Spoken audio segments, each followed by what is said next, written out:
में क्षत्रिय राजपूत समाज द्वारा शनिवार को शहर के एक निजी मैरिज गार्डन में जौहर पुण्य स्मृति दिवस कार्यक्रम का आयोजन किया गया। इस मौके पर गुजरात से दीदी काजल हिंदुस्तानी मुख्य वक्ता के रूप में मौजूद रहीं।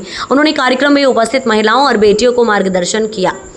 आयोजकों के मुताबिक कार्यक्रम का मुख्य उद्देश्य बेटियों को भविष्य के लिए सही मार्ग दिखाना और लव जिहाद जैसी घटनाओं पर अंकुश लगाना। दीदी काजल हिंदुस्तानी ने अपने संबोधन में क्षत्रिय गौरव खासकर वीरांगना महिलाओं का जिक्र करते हुए उनके शौर्य और वीरता की कई कहानियों का जिक्र किया। उन्होंने बताया कि क्षत्रिय महिलाएं किसी भी परिस्थिति में लाचार नहीं होती हैं। भूतकाल में कई रानियों ने विधवा होने के बावजूद युद्ध मैदान में उतरकर अपनी रियासतों और अपनी रियासतों और प्रजा की सुरक्षा की है। मुख्य वक्ता ने बताया कि वर्तमान परिस्थितियों में बेटियों और महिलाओं को अपने इतिहास से सीखने की आवश्यकता है। कार्यक्रम के दौरान बालिकाओं और युवतियों की मौजूदगी बड़ी तादाद में रही। आयोजन की सफलता से अभिभूत होकर आयोजकों ने भविष्य में भी इस तरह के कार्यक्रम आयोजित करने का निर्णय लिया है।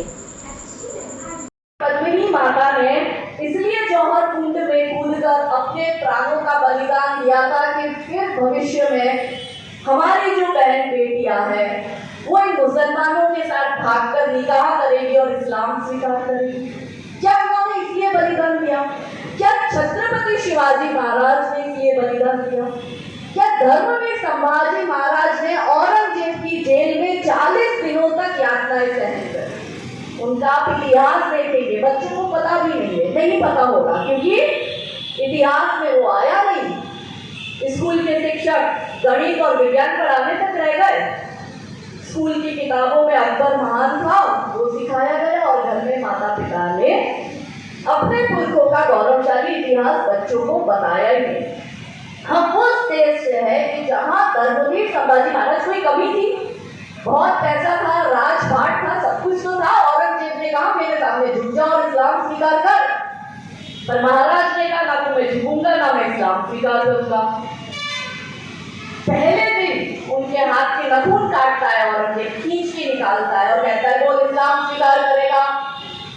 संभाजी महाराज कहते नहीं करूंगा। दूसरे दिन पैरों के नाखून निकालता है खींच के और कहता है बोल इस्लाम स्वीकार करेगा?